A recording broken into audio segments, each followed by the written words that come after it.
তো আসসালামু আলাইকুম এভরিওয়ান, সবাই কেমন আছেন? আশা করি সকলে ভালো আছেন এবং আলহামদুলিল্লাহ আমি অনেক ভালো আছি। আজকে সকালটা আমার জন্য একটু অন্যরকম।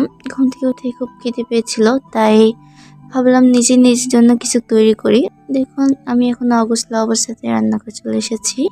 আমি যখন পিঠা বানাচ্ছিলাম তখন আমার আব্বু এই ভিডিওটি করেন এবং প্রথমে একটু অন্যরকম লাগলেও এখন মনে হচ্ছে এই সাধারণ মুহূর্তগুলো আপনাদের সাথে শেয়ার করাটা মন্দ নয়। আপনারা কি আমার মতো মাঝে মাঝে এমন অগোছালো অবস্থায় রান্না করে চলে আসে? আসলে প্রতিদিনের ছোট ছোট আনন্দগুলো জীবনকে সুন্দর করে তোলে। আমার ছোট ওই চেষ্টাটি আপনাদের কাছে কেমন লাগলো? আচ্ছা, আমি যখন পড়াশোনা থেকে একটু বিরতি নেই তখন এমন ছোটখাটো কাজ করতে আমার খুব ভালো লাগে। আমি মনে করি পড়ালেখার পাশাপাশি আমাদের সবারই কোনো না কোনো শখ থাকা উচিত।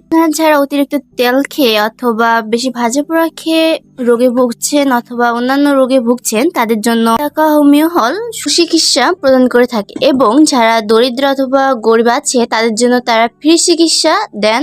এবং আপনারা চাইলে স্ক্রিনে দেওয়া কার্ডটি দেখে এবং স্ক্রিনশট দিয়ে সেইখানে আপনারা যোগাযোগ করতে পারেন।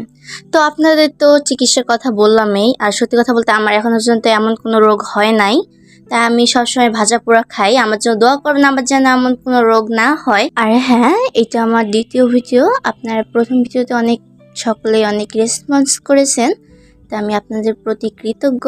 তো এভাবে সবাই আমার পাশে থাকবেন এবং আমার কাজে সবাই উৎসাহিত দিবেন যেন আমি আরো ভালো করতে পারি। বড় হয়ে ইংরেজি খুব ভালো করে শিখতে চাই, যাতে সবার সঙ্গে খুব সুন্দর করে কথা বলতে পারি, আপনাদের নতুন নতুন ভিডিও উপহার দিতে পারি। আর যেমন আমি রান্নার ভিডিও করছি, হয়তো কোনোদিন আপনাদের সাথে ইংরেজিতে কথা বলার ভিডিও শেয়ার করব। সেই পর্যন্ত আপনারা সবাই আমার এই ছোট ছোট ভুলগুলো ক্ষমা করবেন এবং আমার জন্য অনেক দোয়া করবেন। তো সবাই ভালো থাকবেন। আল্লাহ হাফেজ।